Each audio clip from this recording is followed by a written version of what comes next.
All right, thank you so much for sending your video. So before we get started, the first thing I wanted to pay attention to is I want you to notice how your spine is leaning a little bit in the wrong direction. So your upper body, essentially from the top of your chest, this line should actually be pointing more this way, whereas you have your chest in front of your hips. So we actually want your hips to be in front of your chest. So I need you to feel like you're bumping your lead hip, kind of like I was pushing right here on your side right here.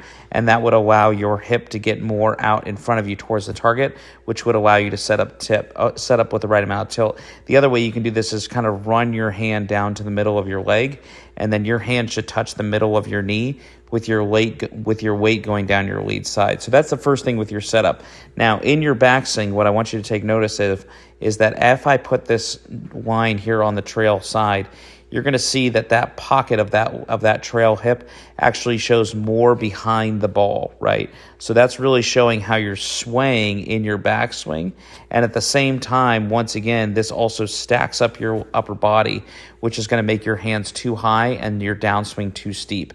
So if we had more tilted setup, that would allow us to have more depth.